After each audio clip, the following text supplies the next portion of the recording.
Good morning. Oh, good morning. Hello and welcome to your Thursday morning. I hope you're all well and had lovely Tuesdays and Wednesdays. Sorry that I wasn't here yesterday, but we got the wardrobe successfully installed. Yes, it's really exciting, like seeing furniture get constructed and put up and turning an empty room into something that's not empty. So yeah, that was fun. And it's just been hectic here in the transition move world, but all good, and I'm feeling ready to do some more drawing this morning. I really missed it yesterday. I really do value it, even if it's just me, but I love sharing it with you guys too. Anyway, we've got a nice drawing today, very simple. Hopefully you'll find it simple and chill. Yeah, got my jazzy pajamas from yesterday behind me, still fantasizing about actually purchasing a pair like that. Anyway, let's spin you around. So, yep. Today, we are going to start by identifying like the center of the page, and then we're going to start from about 2/3 of the way up in the middle, about there. And then we're just going to do a squiggly line that comes down and off to one side. It doesn't really matter which side. So we'll do like a kind of, it doesn't have to be uniform squiggles. Like that kind of squiggly line. And it doesn't have to look the same as mine. It can be any size squiggle, any amount of humps and bumps as you want. Okay, and then from this top one, we're going to just draw this off the page, but you can again do it in any way. So I would recommend going a little bit down first, and then it can come a bit up and then down, whatever. Ooh, focus. Hello. A little bit down first, and then up, and then down. Ooh. And then the same on the other side. We're going to draw going down first, and then it can do whatever it's going to do, like that. Then we're just going to continue this line theme, picking the kind of blobby bits of the squiggle and see where this line comes down. I'm going to just continue this line coming down in a kind of rough squiggle like that. And then again, this line's coming down, so I'll continue this line coming down. Might not go off the page, but you just see wherever there's a wherever there is a diagonal line, that's the word I want, going down in one direction, you're going to kind of continue that line down and going off the page or not going off the page. So there's a little one there. I might just bring this one down like that. Bring this one kind of down there. Bring that down like that. Okay, so you've got, don't worry if you miss them, you can come back and add more later, but you've got basically lots of lines coming diagonally down and across your page, some going off, some not, doing their thing. Then we're going to do the same on the other side. So, for example, I can see this one's coming diagonally across this way. I'm going to just bring it down and like that. Same with this one. It's coming diagonally down. Like that. This one is kind of coming across a bit more horizontal, but I'll drag it down and give it a little hump there too. This one diagonally down, this one as well, like that. So we've got two directions going down. And then basically this can be whatever you want it to be. You can obviously take it wherever you want, but it's been inspired by a drawing of a like a ridge line between a mountain. So imagining this is what you could walk along the top of the mountain, and we're looking at it from a strange perspective. So these are all just kind of rocks and mountains in my mind. But of course, I want to make it a little bit abstract. I do quite like this illusion vibe that we've got, but I'm going to add to that. So in the inside bits of thinking about this side, on the inside bits, I'm going to add kind of horizontal lines a little bit, just in those little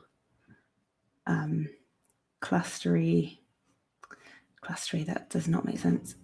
I'm trying to make like a little pocket of shading in the inside bit. Just very kind of subtly, gives a sense of some kind of illusion. And then I'll do like light coming on this side and dark coming on this side. I think that's how I'm gonna play it. Oh yeah, it's this one as well.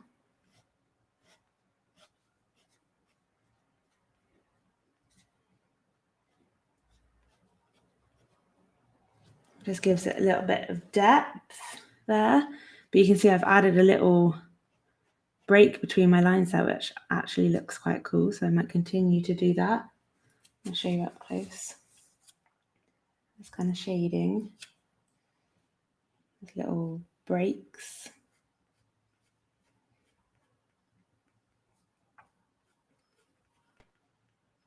Just being really delicate.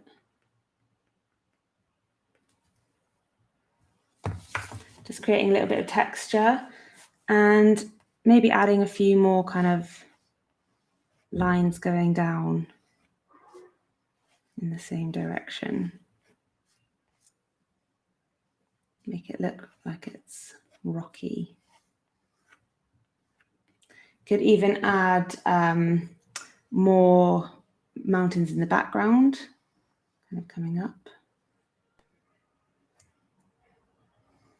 and off the page like that, giving it a little bit more depth. And you could do the same on the other side. Maybe I'll just do one like that. I'll do another one there, balance it out. So it looks like this is the highest point. You could, of course, draw something on this, or you can just continue adding kind of marks, and you could make it cool and do like little patterns in these sections too. I don't think I'm going to do too much, but let's do a little pattern down here. Literally just scribbling little marks. You could be doing this while you're on the phone to your mum, just chatting, doodling.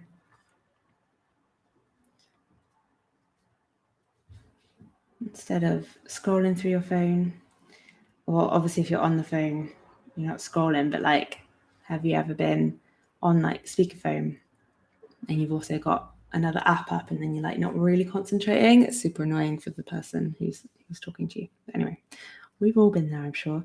I might do slightly bigger circles down here to just kind of give the foreground of my drawing a bit of weight.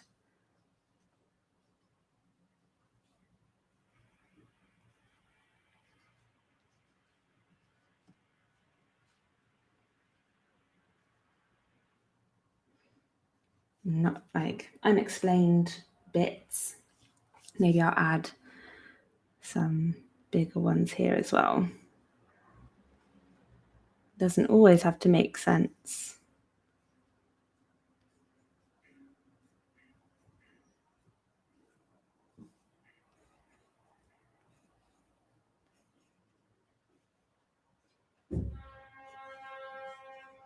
Excuse me, Mr. Bus. Or truck.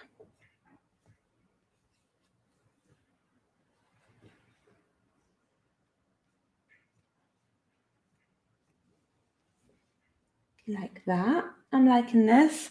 And then I'm going to build up a little bit on this bit too, and then I'm going to do something up here. So maybe I'll just do lots of straight lines like this. It's the mark making once again makes an appearance.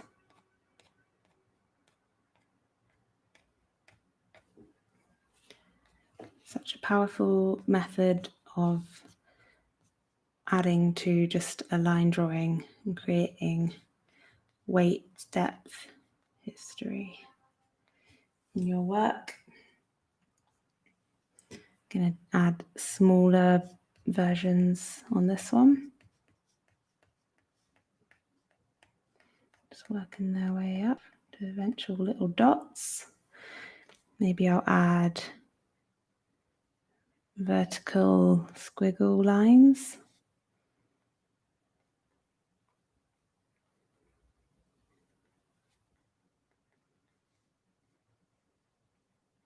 We'll kind of slope down eventually. Like that. Quite like it. I'm just going to add some dots on this one because it's a bit too bare, but I don't want to go overboard. But this is always the case. I always can't help myself. Like with colours and drawing.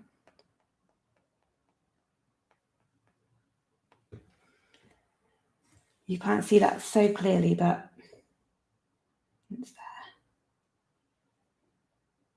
So bigger marks at the bottom of my page, going up to smaller marks towards the top. And then at the top of my page, this could be obviously the sky. So you could do whatever you wanted up here. You could do some kind of thunderstorm. You could do like clouds. You could do sun. You could do moon. But because I've got kind of the shading on this side, I think I'm going to have something up here on this side. Maybe in the top corner, like proper old school. Could I do that? Maybe. I think it would look quite nice to have it in the center, but that's going to ruin my my plan of light and dark. So I'm going to do something up here. Maybe I'll just do it coming off the page and just do it a bit weird. Might look weird, but that's fine. I'm going to go for it. So I'm just going to draw the sun off the top of my page, casting its light onto this half and making a shadow on this half.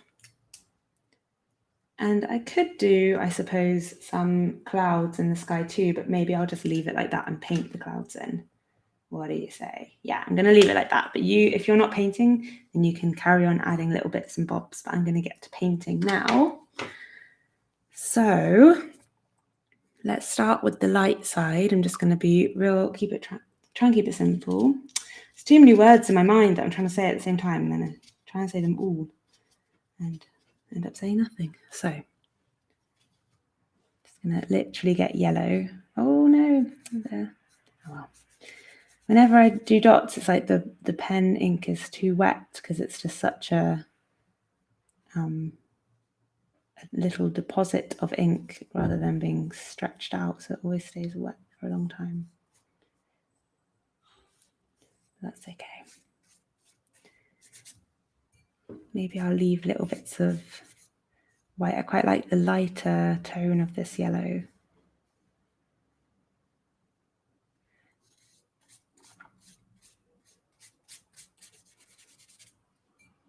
So maybe I'll just use water and drag this down.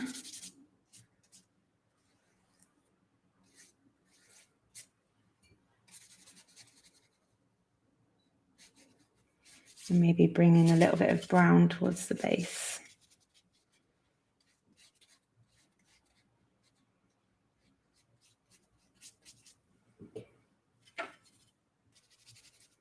This kind of Indian red, brown colour. Such a gorgeous colour. Very earthy. You could, of course, do funky colours with this. Could look cool. And kind of purples and pinks and blues going on. A little bit of shading. And the indents. But not too much.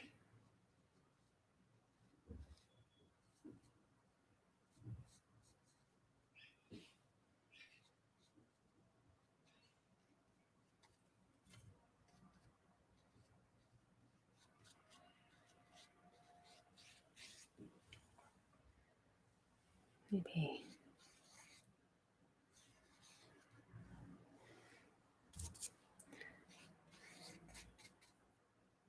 just to give it a little bit of interest, so it's not just a block colour. Like that.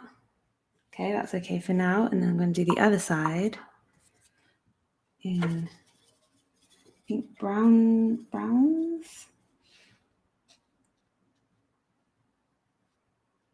Start with this dark brown at the top.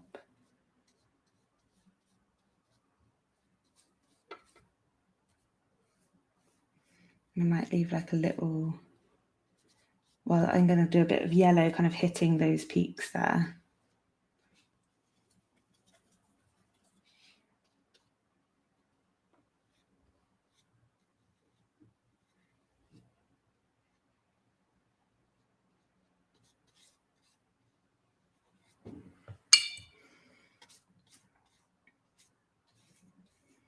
I've been listening to Florence and the Machine while I've been like painting, as in like painting furniture and organising stuff. She's so good. I first saw her at Glastonbury many years ago, and I wasn't like I wasn't a fan. I wasn't not a fan. I just was like, oh yeah, I knew who she was, but I didn't really listen to her music. And then I saw her perform at Glastonbury, and I was like, wow, she is actually freaking incredible. She's so talented and such a like energetic but good performer. Like she like running around, and actually her lyrics, her songs, they're really unique, I want to say. I'm not a music person, but music people might be like, Ness, you don't know what you're talking about. But it's not just constantly talking about breakups and money.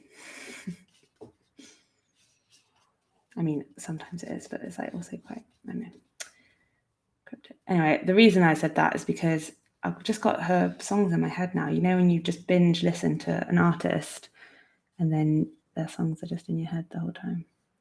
That's what's going on in my head right now. I'm like refraining from singing.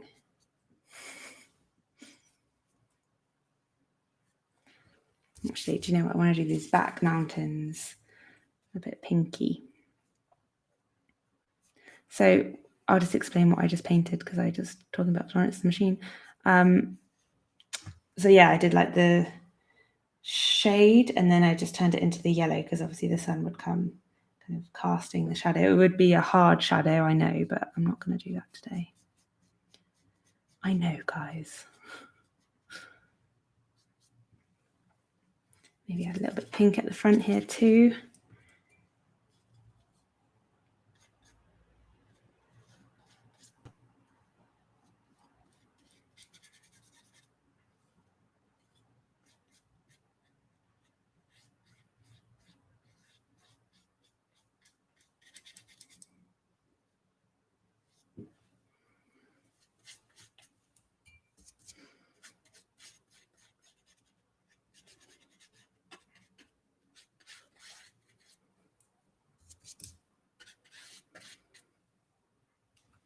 Like that.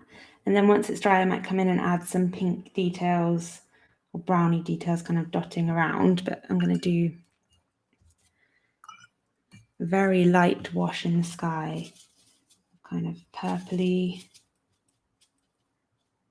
brown. Just want it to be really kind of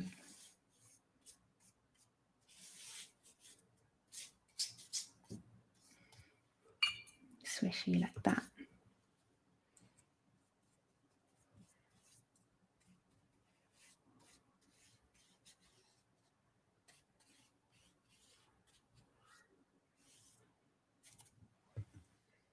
I quite like that. It's kind of like giving the impression of clouds, but not too heavily. And then I'll just do a very light yellow in my sun.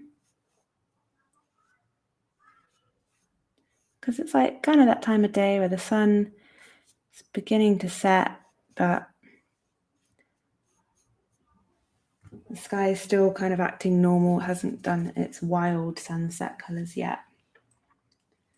And just while this looks a little bit dry, I'm going to go in with even darker brown bits. Got a bit much water on my brush. And just really highlight that edge there, because remember that watercolour always dries a little bit darker, a little bit lighter, sorry, than when it's first applied.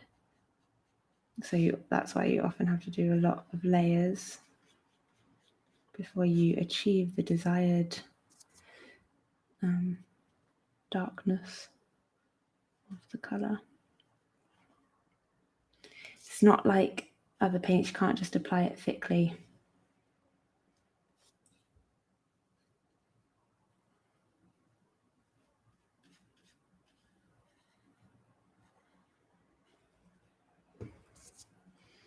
Just being a little bit delicate here, dragging it down. You see when I drag the paint and I wipe my brush on my paper towel, it's kind of removing that excess so that you don't end up with the little blob of paint when you lift your brush off, because you don't have excess water on your brush. That's why paper towel is so important when watercolor painting. You really need to like literally lift the color off the page and deposit it here so that you can go back in and lift more. I'm actually kind of happy with how this is coming along. I could spend a little while longer on it, but I will add a few more bits of bright yellow on this side.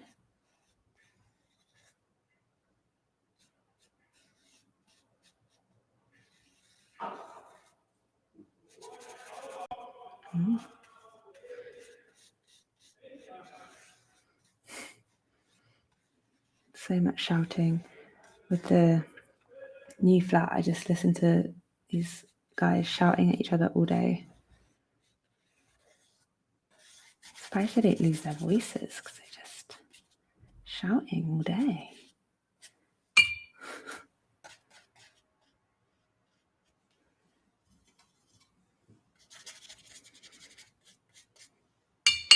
See what I mean about layers? Adding in that second layer to deepen the colour and make it look more vibrant. I'm doing kind of nice warmness down here. But I think, do I like it like that? I might add a little bit more yellow on this side, or that's a bit risque, because I don't want it to be too much. So it's always quite entertaining to do watercolors, I think, because you're constantly working on something, and while you're beavering away over here, all of this is then beginning to dry, and the stuff that you couldn't do before, once you're done with the section you're on, you can then go back and work on the bit that you couldn't work on because it was too wet to work on. You know?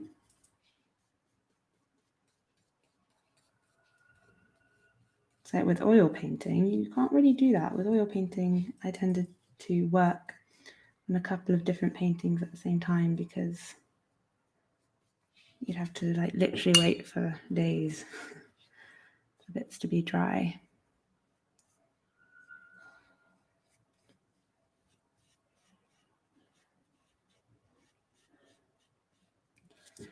Adding a little bit of an orangey colour to the pinky mountains at the back. Maybe adding a tiny bit more yellow to my sun.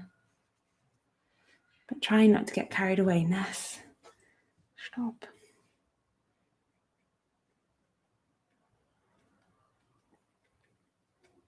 Details, a little bit yellow, and then once that's dry, I'll go in with a little bit pink to make them orange, or maybe a little bit of brown to make them dark. But yeah, all right, I'm going to leave it there. It's 25 mins. I think that's enough for our Thursday, but I hope you enjoyed painting your landscape, mountain, desert-like painting. I wonder whether you did funky colours or whether you did au naturel like I did. Either way, I hope that you enjoyed it. Thank you so much for joining me. As always, you can send pictures of your work my way on Instagram, NessDoes, and I will be here tomorrow for Friday's edition. How is it Friday already? This week has just flown by. But yeah, take care of yourselves. Have amazing Thursdays, and I will see you tomorrow morning. Bye. Bye.